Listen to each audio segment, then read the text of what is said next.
Olá, eu sou o Luender, eu sou integrante do grupo de pesquisa Outras Palavras da Universidade Católica de Brasília. E o título do meu trabalho é A Resistência Negra como Potência na Preservação dos Preceitos Religiosos Africanos. Bom, o objetivo do meu trabalho é fazer uma análise descritiva das estratégias de resistência que possibilitaram que as práticas religiosas de origem africana, principalmente do que se chama Yorubalândia, pudessem ser vividas aqui no Brasil e que mais tarde possibilitaram a criação, né, a fundação do que hoje nós chamamos de candomblé. Bom, o que eu destaco no trabalho em relação a essas estratégias é que uma estratégia básica, que é representada por alguns aspectos que eu cito no trabalho, é a questão do próprio modo de pensar e do modo de se relacionar com o diferente. E eu mostro isso a partir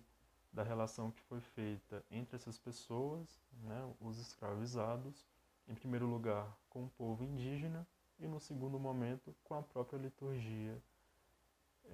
da Igreja Católica. Bom, para falar um pouco dessa construção de uma relação com a alteridade, que eu estou chamando de uma estratégia de resistência também, em primeiro lugar eu destaco isso a partir da relação construída com os indígenas, entendendo que para readaptar o culto ao orixá, o culto aos ancestrais, era preciso recuperar alguns elementos da natureza, entendendo que é uma religião totalmente baseada naquilo que está na natureza, né? Então, as plantas, as águas, as pedras, enfim. E na realidade, inicialmente, foi os indígenas que puderam fazer essa troca simbólica, que possibilitaram que essa liturgia pudesse ser existida, pudesse resistir. E outra questão que eu destaco, também nessa mesma lógica, é a criação das Irmandades Negras, que na realidade eram dispositivos criados pela igreja para catequizar todas as parcelas da população, porque essas irmandades elas produziam as festas, elas organizavam as missas, as procissões. Então a ideia é que era a própria população gerisse esse culto aos santos, aos padroeiros.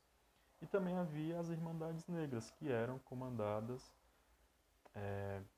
pelos negros. E foi a partir de uma Irmandade Negra que foi possibilitada a fundação do primeiro terreiro de candomblé, o candomblé da Barroquinha, na Bahia. Então, a partir dessas duas questões, tanto das trocas simbólicas realizadas com os indígenas, mas também dessa abertura que foi possibilitada pelas irmandades, que essas pessoas conseguiram, mais posteriormente, fundar o primeiro terreiro de candomblé na Bahia, o candomblé da Barroquinha. Bom, eu também faço uma discussão sobre saúde mental a partir dessa primeira abordagem do trabalho, apontando para o fato de que essa resistência, essa perseverança na própria liturgia, no próprio direito de exercer a fé, representou aí uma possibilidade de sair um pouco, pelo menos simbolicamente, da opressão imposta pelos brancos e também apontar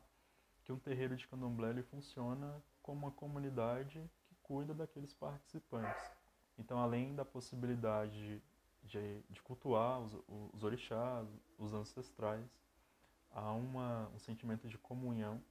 e nesse momento específico era muito importante que houvesse esse espaço de resistência aqui no Brasil nesse período histórico.